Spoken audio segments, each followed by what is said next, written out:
Hi guys, it's Orlando from the UK here, and I'm delighted to say a special guest joins me today. You'll know him from previous head-to-head videos from when he played in the MLS UK community. It's Barney, UK NYCFC on Twitter. Evening, mate. Thanks for having me again. Doing well. Hope you're doing well too. Yeah, all good over here, mate. The best of enemies are reunited again this week at Exploria Stadium, right? I mean, we play each other all the time, don't we? But I've got to get it in early on this show tonight. This is the first time I've spoke to you since that game, the Rodrigo Schlegel game in the MLS Cup last season. I've got to get it in early. I mean, you knew you were. It's been a great chat. It's been a great chat.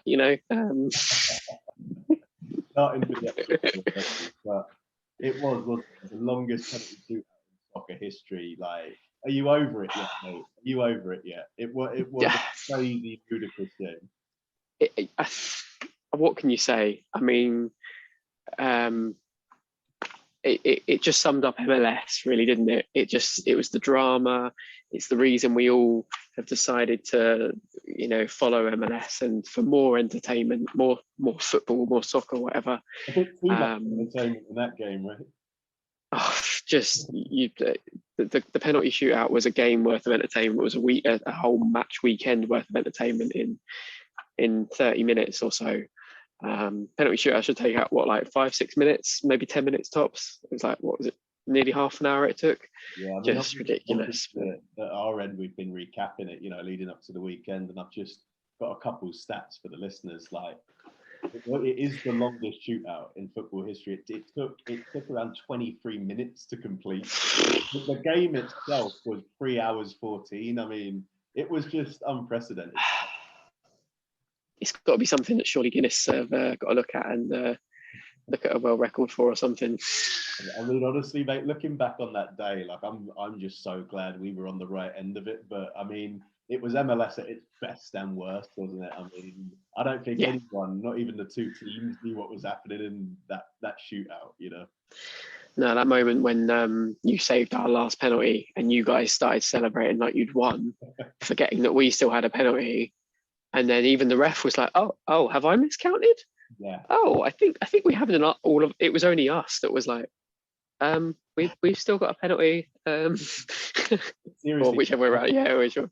Yeah, seriously, Barney. I watched that game with my in-laws here in the UK. So we were in Canada. We've moved back to the UK in October, and that was the first game my in-laws have kind of watched of Orlando City, and like, what a first game! But like you just said, in that shootout, kind of everyone was celebrating, all of our team, and I was like sitting on my sofa with my partner, and we was like you, it's like, hang on a minute, we've not. I've seen the video. You weren't sitting on your sofa. Not for long, but yeah, it was absolutely mental. Seems like so long ago now, of course. Tell us though, mate, how's the off season treated you? How good does it feel to have MLS back these late nights? Yeah, as always, kind of hence why I got into it, as I'm sure many MLS fans in the UK get into MLS. I'm a big night owl, so having my late night soccer back, it's great. And yeah, good start to the season so far for us. Sure. Yeah, I'm sure we'll discuss that more. But you know what, especially compared to last season, great start. If we didn't get a man sent off within 2 minutes, so that's an instant improvement. So our first game last season away at Crew, I think it was last season, the only game we played before the pandemic, ended with a sending off in about 90 seconds. So yeah, I mean, instantly it's a better start to last year. Yeah, feeling good so far. Good stuff. So we're going to get into it with Barney today, previewing the game at the weekend, Orlando City versus NYCFC, of course. We're going to reflect on what's happened for both of our sides in the opening weeks of the season. And we're going to ask Barney a few more questions about where the Eastern Conference clash could be won and lost. So without further ado, let's dive into it. So I want to start with the season so far. Obviously, the season's young, of course, with 3 games in each. NYCFC have gone 2-0-1 so far. you bounced back well, haven't you, since that 2-1 defeat at DC on opening day, and have effectively won 7-0, haven't you, in the last 2 games, thrashing Cincy and then beating the Union at the weekend. Tell us what's changed with that DC game. I mean, the game against DC, I think, was a victim of we played DC in a pre-season game only 10 days, maybe 2 weeks before the regular game, and we beat them relatively comfortably in that pre-season game, and that was with a full squad playing as well. So I think we probably went into the game probably a bit big-headed, thinking, we can play the same again, and DC came at us with a different intensity. So not, that's my only assumption. That's what happened in the first game, because we weren't terrible. We just didn't have the energy that they did. But then, Cincinnati. I mean, again, it's tough to analyze that match so much when I feel sorry for Cincinnati fans. I want to love you guys so much, but on my days, your team are terrible. Yeah, we played them at the weekend, and like I said, with all due respect, and Orlando City have been there, so like we know what it's like to suck. But like your win over them, our win against them, I don't want to get too high on it, because genuinely there was times in that game where there was just green space in the midfield. They weren't even in formation. I mean, I think we sorry, I was just saying we spoke in, I think, in a DM on one of our groups that, as great as the Nani goal was, when you see it from the angle that's directly behind the goal from the other end of the pitch, you realise that it's actually not the greatest goal. Yes, he turns the player twice, but it's amateur the way the player dives in twice, and then when he does shoot, it's not even in the top corner. It's actually, what you would probably consider a savable height. It's if you show it from the regular camera angle, along the side of the pitch, it does look like a great goal. But I think should have. You are absolutely right. Fantastic goal. Let's not take too much away from Nani, but you are absolutely right. Teton kind of central to the goal, isn't it? Kind of save height. So Cincy, man, like you thrashed them, so you can only beat what's in front of you, right? Yeah, I think the 5 goals undoubtedly gave us a confidence. I think it's a really, if you're going to go into games against teams like Cincy, you've got to be professional. You've got to get the job done. And what a confidence boost it seems to have given us. We could have very easily then gone into the Philly game and done the same as I feel we did against DC, where we've gone into it with, a false confidence, where they then exploited that, whereas we've gone in against Philly and really confidently beaten them. Yes, I know they got their man sent off relatively early, but I still feel like our 2 goals were sloppy from Philly's side, but we should have had another 2 or 3 goals, and they didn't really threaten us at all. So you know what, it's one of those where you're like, you don't want to get too excited. Good start. But when you're beating last season's Supporter Shield winner in the 3rd game of the season away, it's big confidence boost. I've got to admit, as I was scrolling through, I try and watch as much MLS as I can. Some of them are stupid o'clock. I'll only tell stupid o'clock if it's Orlando. But I've got to admit, as I was scrolling through my my Sky Sports Score Centre the weekend, I saw your result and I thought, that's not a bad result. I mean, Philly are a decent team. I've got to ask you, how's Tatty's head after that elbow, man? Do you know what? Like, again, in our MLS UK chat, I forgot his name, the guy that does the Philly UK page. I think he meant it. I don't think he thought that it was a red card, but he's saying he was having me on. But I mean, that was like a hammer fist at like the end of a UFC fight. Like, he's full on, like the guy's down and he's trying to finish him off. And I was expecting Herb Dean to jump in and call the fight. Like, that was that's a full on. I mean, he's come. I don't know if you've seen the is it Morales? No, what's his name?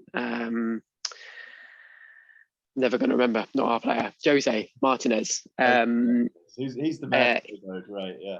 Yeah, he's actually come out and tweeted yesterday saying apologies to the Philly fans and such. So he's admitted that, shocking moment. He's obviously the slow motion did him no favours whatsoever. No, absolutely not. Yeah, yeah. So I want to know, Barney. I mean, you've touched on it a little bit there, but I mean, for me, an Orlando fan, other MLS fans, I mean, since NYCFC came into the league like us in 2015, you've proved yourself as a playoffs team. You know, a team that's going to be in the upper echelons of the East. But tell us, what is the ambition this season, and do you realistically think you're a Supporters' Shield shout? I know it's early.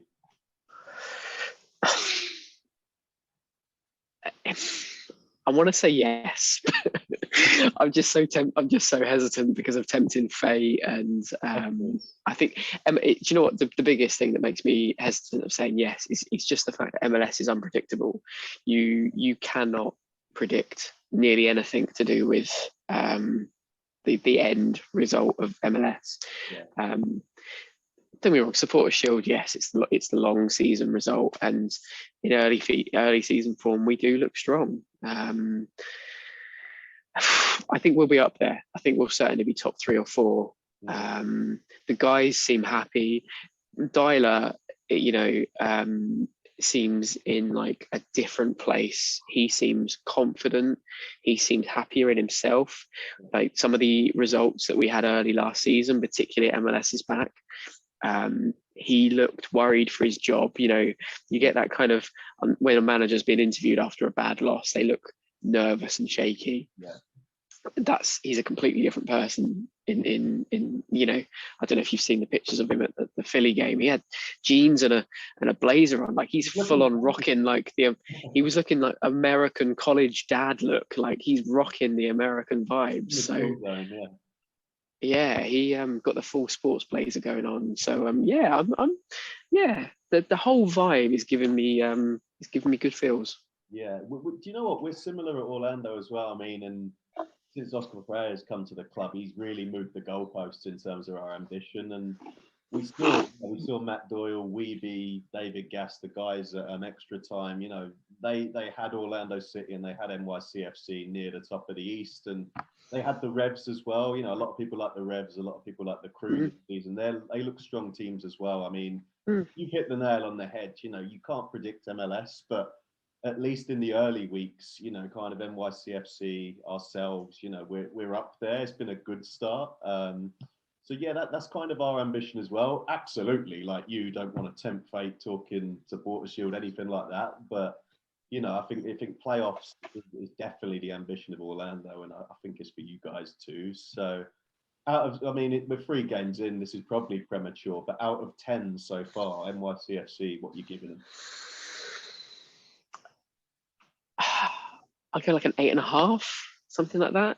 It's a small sample size, of course, but yeah, I feel like the reason that we're not, you know, 9 or 10 is just because of the DC loss. Naturally, I think first game of the season for any team, even the best teams in the world, you can understand that first game, the nerves, shaky, fitness might not be there, all sorts of things.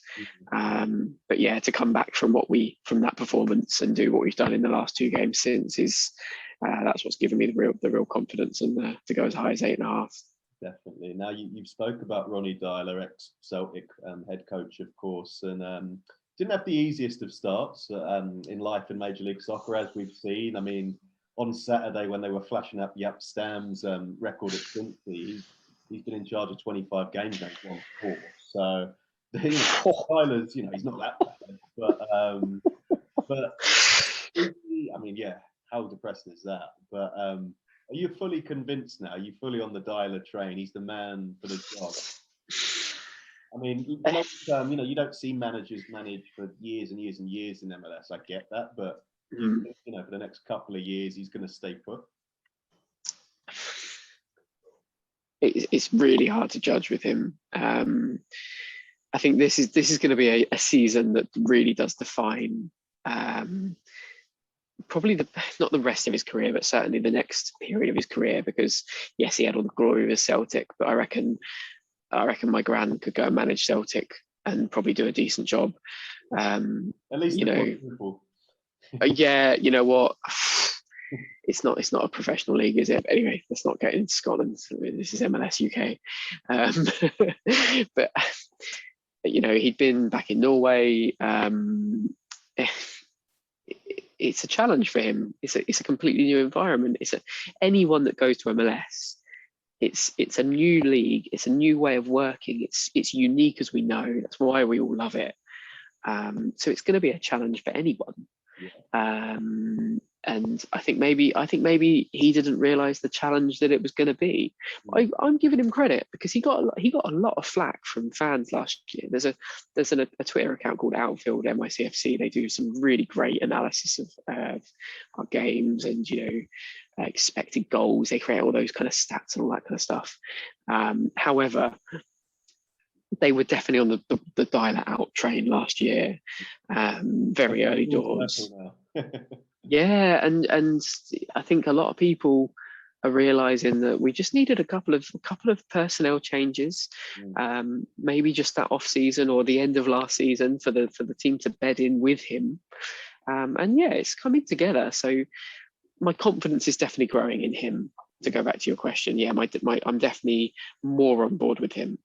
I am more of the old school vibe on the whole, that I want to give a manager at least a year or two to change what they want to do, as long as they've got a proven track record. And with all jokes aside, you've still got to beat Rangers, so at least it's a 2-horse race. At least it's not a 1-horse race like in Holland. So I feel like if he can turn the players like he has, because at the beginning of last season we looked awful. In MLS back we looked disconnected, and a lot of the players looked uninterested. So and they look like a different bunch now, and he's making players play amazingly that I didn't think had it. Like Goody Tararenson has looked unreal so far, and I did not have the confidence in him to be Matarrita's replacement, and he's really made a shift this season so far. Listen, we like him because he's the guy who Schlegel saved. We like him, the Icelandic guy. I can't pronounce his name. To be fair, you did it. I can't pronounce his name.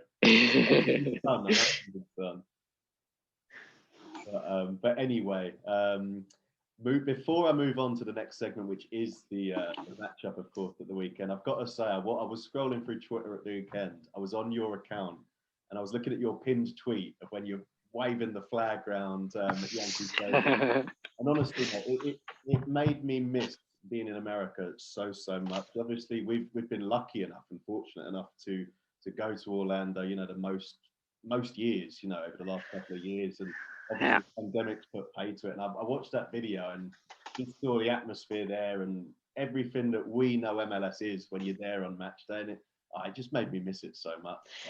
My fingers are crossed so much. I've got tickets booked to go to in November. Yeah. It'll be Philly at Yankee Stadium. Last game of the regular season. Fingers crossed. Yeah. It was this very flag that I'm waving in that video, a flag scarf even. I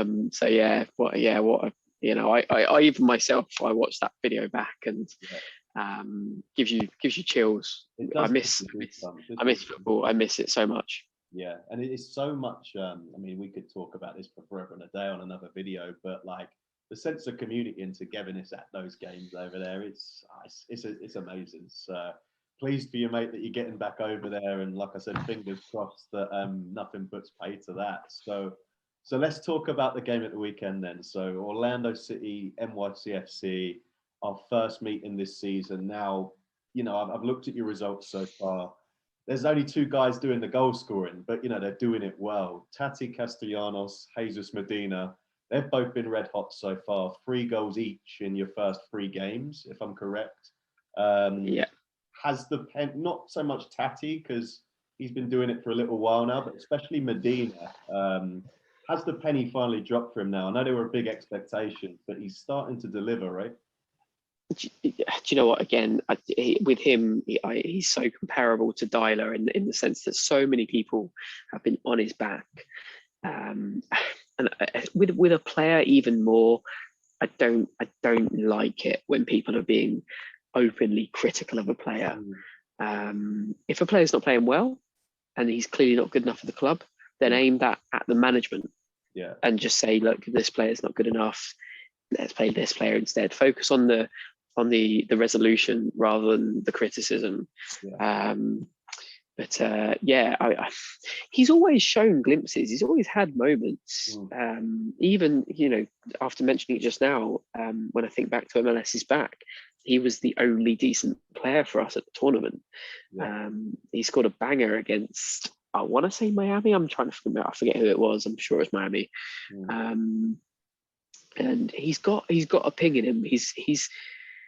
There's some talent there. There is some talent there. And again, there seems to be more of a unit that's developing with him and Tati. They seem to be working a lot more. I think Medina was the guy who actually he scored against us at MLS's back second group game when Mueller got the 2 early. I think he got the 1 back. Might be wrong. Possibly. Tell us in the comments below if it was someone different, but I think he scored a banger that game too. Yeah, he's perfectly capable of a good strike. He's got a rocket on him. He does that almost no backlift thing, or barely any swing, and just absolutely rockets it off. So you know what? When we've got 2 players like that seem to be on form, when we're missing who is what probably most fans would think is our main striker in Heber. Heber wasn't the greatest when he was not injured last season. So I'll never wish an injury on a player, but at the same time, I'm like, you know what? The whole time Tati and Medina are playing well. Yeah. Just you take your time, Mr. Heber. I was going to ask you, Barney, on Heber, because we saw him doing this a lot, didn't we? Last couple of seasons. What's happened to him? What is the injury? Is it a knee injury? Yeah, I'm pretty sure he did the old ACL. Completely destroyed his knee. Dr. Chris Ahmad, I want to say his name is, club doctor, who just followed me on Twitter, so hi if you're watching. He's had to do surgery on him. Seen some pictures of the scars, what he's had to have done, and he's back in light training, I believe now, so he's probably not going to be a long way away. Probably maybe I would guess another month or so until he could potentially be in match day squads. I know there's kind of things they can be, you only have to look at like Josef with Atlanta. It could be something that could take 6 months, but some people, you've got to be careful. You don't want to rush it. So and we've got our own Brazilian striker today, where the timeline on Alexandre Pato has been released. The word is with him 3 to 6 weeks until we even see him back at the earliest. And looking at his injury record throughout his career, it could be longer than that. I mean, I'm gutted really, because a lot of rival MLS fans will think, Pato, that was a risk. He's injury prone. But everything we saw in the interviews in English, over the off season, the guy looked so content to be in Orlando. And this is professional sport, but it is gutting to see that he's going to miss a big chunk of the season now. So, has it been a good thing? I mean, you never wish injury on players, but going back to Heber, Tati's had his chance through the middle now. Was he playing on the wing when Heber was there? A bit more, yeah. You'd sometimes see him come that bit deeper, maybe out on the left. If more often than not, Heber was definitely, an out-and-out striker, more like your Gary Lineker mold, kind of sat on the penalty spot waiting for just a tap in to come to him, kind of thing. The stereotypical goal for him that I think of is the one where Tinnerholm at Yankee Stadium cuts it. He goes right down by the byline, cuts it back, and then Heber does the back heel against the New Jersey Energy Drinks. That's definitely his kind of goal. So Tati, I don't think Tati is an out and out striker. His hold up play has moments. Some games he's great, some games he's not. His temperament isn't that of someone that's going to enjoy defenders on his back. He seems to throw in the odd few elbows. Tries to get himself in trouble. Like Tati getting a yellow card is like saying water's wet. It's always going to happen. But you know what? Like going back to the Philly game, the way he reacted to getting the hit, I thought it could be one of those games where he ends up reacting later in the game because he's been riled up. Stayed calm. I was happy with that. So I think that Tati's doing well up the top. He's holding it well up there for us. I remember, again, mistake me if I'm wrong. I feel like I'm saying that a lot, but last season seemed 5 years ago. But I think Tati was the guy who missed the spot kick in that shootout in the playoffs, and then all hell broke loose, and then he tucked it away once we had Schlegel in there. I think he was the guy who slotted one when Schlegel literally looked like a centre back playing in goal, when he was just like that. When he did the Rio Ferdinand attempt at saving a penalty against Pompey, when he just sort of falls towards the ball. I mean, going back to that game now, I think of it. I mean, from that moment, you was like, how on earth are we going to win this game? Sean Johnson saving Nani's one. We're going back to it, but that was just insane that game. If you've never watched it, if you're listening to this and you've never, I mean, surely everyone's watched that. You know, everyone's watched that. But if you haven't, I'd be amazed if you haven't. You have to go and watch that game. Now, I was doing my stats preview for the weekend's game earlier. We're going to release that after this video. But I want to know, Barney, when I was doing that stats preview, Chris Mueller. Now, we're calling the NYCFC Slayer because in the last 3 games we've played you, he didn't score in the playoffs game, but he scored 3 in the 2 games before that. He always seems to show up when he plays the Pigeons, you guys. So is he the player you're most concerned about this weekend, or is there someone else in the games you've watched so far who you're concerned? Yeah. I remember in our last chat before the last game, before the playoff game, that I picked him out as definitely the player that I would be worried about. He just seems to have a thing against us. Am I right in saying he's not been particularly on form for you guys so far? He's not done anything of note. Well, listen, he's still waiting for his first goal. You are right in the fact that, I mean, he was amazing last season. Like, he was up there on the goals and assists league-wide. Hasn't started the season like a house on fire. Still early days, but that's Mueller right now. Yeah, you guys are hoping this is the game where he comes. Well, yeah, I mean, this is the thing. It's one of those sod's law things, and you know, players do have this thing. If they remember that they've played well against the team, they'll look forward to playing that team if they've had a bad run of form. So yeah. You know what? I'll always be worried about him because I think he's a great player. I think he's underrated. Yeah. He's the kind of player that when we were struggling for form on the final third, especially last season, I'm sure I actually mentioned it on our last chat. You know, he's the kind of player I'd be happy to sign. If Tati had have gone to Palmeiras as he was rumoured to, and with Herrera out injured, you know, I'd be encouraging the front office to go after someone like Mueller. Yeah. Or a DK, you know, just throwing out other names of people. No, I mean, that's the thing we're most proud of as well. I mean, you're talking about 2 guys there now that are US men's national team players. That's all happened since we last spoke. So Chris Mueller, he's waiting for 2021 to lift off, but you know, he's fighting fit and he's ready to go. So I want to talk about next new personnel though. You know, like Orlando City, you know, you've made some moves in the off season, but you know, you've had a pretty settled squad. To be honest with you, it's not wholesale changes. Chris Gloucester, a fullback, Alfredo Morelos, a US men's national team player from Dusseldorf, Malk Amundsen, I hope I've said that right, and Thiago Andrade. Those are your 4 kind of main incomings this season. Who are you most high on? Which edition are you most excited about? Do you know what? The second Morales, the bigger Morales, however you want to look at it. Yes, that is true. He's looked really good so far. He didn't start the last game, but when he came on, he really just added that extra line of confidence and the player that would happily hold the ball up and let players come at him, and he'll find the pass into some space.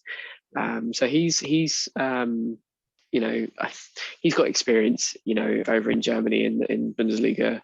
So hopefully he can bring that over into MLS and you know, show his experience. Is he the replacement for Alexander Ring? Is he similar or is he different? I think he probably fits into that mold where he'll happily move forward up the pitch. He'll help us move forward as a team. You know, he'll dominate the play. He'll be the linchpin where we definitely seem to be a team that's like a 4-3-3 often, or, you know, I know the 4-3-3 comes in so many different dimensions now, but we'll move in like a two banks of three that are, I don't even want to call it like a triangle almost, where you've got wingers pushing out from both midfield and up front, and he seems to be that centre pin that will move around. And he seems really great so far. I'm really looking forward to Thiago Andrade coming in. He's not played for us yet in a league game. I don't think he actually managed to make a pre-season appearance, but from what I've seen of him, he looks pacey and fast. Really. Sorry, say that again. Is he a forward or a midfielder, Andrade? From what I've seen, he looks more forward, but and that's where we were missed. That's where we were lacking in numbers because of Heber's injury. So I'm pretty sure he's top third. And a quick word on Ring as well. Alexander Ring, now an Austin FC player, of course, the new boys. I've got to admit, in the off season, that one caught me by surprise. I mean, he was your captain, right? Yeah. I think it caught a lot of him leaving. I think it caught a lot of New York City fans by surprise. Like, even myself, I tweeted probably one of the most calling out tweets that I have towards the club, saying that it was shocking. Yeah. It was like a Julian Gressel to DC after all those assists for Atlanta. It was that kind of category. Yeah, it didn't make sense at the time. It really didn't make sense. But then when you look at the money we've received for him, the money in MLS is different. It works out different because of the GAM and TAM and all that rubbish. Yeah. And when someone says, "Oh, we're only $1 million for him," or 1.8, whatever it was, you think, even in MLS terms, I think he's worth way more than that. Like, if we sold him to a European club, I'm thinking we're getting 5 to 10 million for him. Yeah. But there's elements I'm not unhappy about. When I went to Toronto, not to Toronto, when I went to New York City last time round in 2019, and we played Toronto in the playoffs, he was our captain, and when we lost, he walked straight off the field. Yeah. Now, as a captain, last game of the season, look after your fans, go and applaud, apologize, thank them for coming, all that kind of stuff. Lead your teammates. You're the captain. Be the example. Take the players over and applaud the fans when we're not even playing in our natural home stadium. We're playing in our. That was the one at City Field with the netting, right, on the TV. Yeah. So we're playing in like what our third stadium, because probably apparently Red Bull Arena is now our second stadium, and they all start disappearing straight away. So I think that has left a sour taste in a lot of New York City fans from that day. Mine too, because I remember myself, I was absolutely raging. I was gutted. I've flown thousands of miles to go and follow my team, and I saw a really weak performance. And when your captain does that, that sticks in the brain. Absolutely. So it's almost our time. We've got about 5 minutes or so left, but 2 more questions I have for you, Barney. First one, before I ask you for your prediction, we've always done it on the show. I either get to laugh at you or, bow down to you. We're going to do a prediction. But before we get to that, take us through your predicted NYCFC lineup, back to front for this weekend. I'm probably thinking that we are going to be almost identical to the last game. Yeah. This is the first time in a while that Maxi Morales really impressed me. He was really back on it. I kind of felt like he's getting towards the latter part of his career, and naturally players of the kind of a latter age have those games where they disappear into the shadows, they lose the ball, and I felt like he'd been like a lot end of last season. But this game against Philly, he was great, really great. One of the players that wasted a couple of opportunities that I thought that we should have scored, but let me see if I can remember the entire 11. So obviously Sean Johnson in goal. Absolutely. So obviously Sean Johnson in goal, should be the US number 1. That's all I'm going to say on that. Goody Torrenson left back, Maxime Chenot, Alexander Callens, and Anton Tinnerholm. that's our staple back four now. Unless any of them manage to get call-ups. Maxime Chanot is he's occasionally the captain for Luxembourg, so we are going to lose him occasionally. Callens too for Peru, so another conversation another time. Midfield, depending on how you look at the lineup, Maxi, Brain, Engage, who else plays in there? Keaton Parks and James Sands. They will be in and around there. You could look at it as like a 4-2-3-1 perhaps, where you've got Keaton and James Sands as like the holding midfielders with Maxi just in front. And then the attacking three being Medina, Tati, and who's been playing left wing? Left wing. This is the thing. They tend to swap, but they have moments of swapping around. I was just going to say, I'm a Ismail Tajuri fan. I think he's great. He's a really good player. The only player that I thought really put a shift in when I was over at City Field in 2019. I'm going to have to look at who started. I know because he didn't start against Philly, and I'm forgetting who started out there. I was wrong. The other Morales did start as well, so perhaps we do play Morales in there. Ibiega. Sorry, also forgot Ibiega. Ibiega didn't. It's not. Chanot's not playing. It's Ibiega. So, oh god, I've got my lineup completely wrong. I'm just remembering. It's because that was our staple for so long with Chanot and Callens. But Ibiega's been playing. Barney, so whatever we say on here, Ronnie Darlow and Oscar Pereira will probably do something completely different anyway. It'll be sod's law that we go and play like an experimentary lineup against you guys, just because. Why not? Because MLS. A quick word on the Orlando City starting 11 to expect.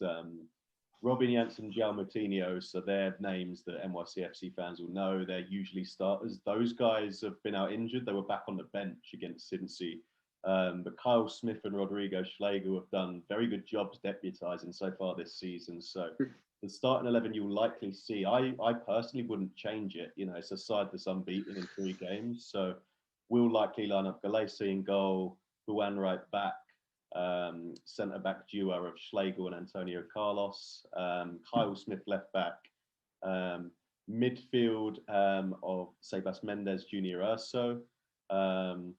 In the whole, Mauricio Pereira is back now. That was a huge boost in the last game. We've missed him. And then the front three of Chris Mueller off the right, Nani, the captain, off the left, and Tesho Akindele leading the line while Paco's out and DK is, of course, at Barnsley. So that's the lineup I expect to see quickly because we're running out of time. Your prediction, you reckon?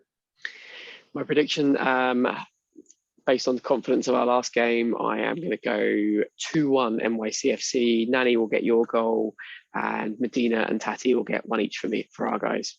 Yeah, I'm going 2-1, obviously, for the good guys our way. I think it will be a tight game. I think this is genuinely a meeting of 2 very solid teams in the East. So I'm looking forward to it. It should be a very good game. So that's almost time, folks. If you want to watch this game on Saturday, luckily it's on Free Sports. They've showed 3 of our games, including this one coming up so far this season, which is great. It's on Saturday just after 11 p.m, so a little earlier than usual. It's never on schedule though, right? I mean, we know that by now. It'd be like an 11:08 or something like that. That'll be what it kicks off at. Pick a random number, it will be that. But that's my call. I'm going 11:09. We'll see on Saturday. But if you've not downloaded the Free Sports Player, I've done it. You should definitely do it. It's free. Just head to Google, type in Free Sports Player, and you can watch all Orlando City, NYCFC, and loads of other MLS games this season. They've had lots. It's definitely worth it. But that's Barney. That's me. Over to Saturday. Over and out. Vamos Orlando. Until next time. Thanks, guys.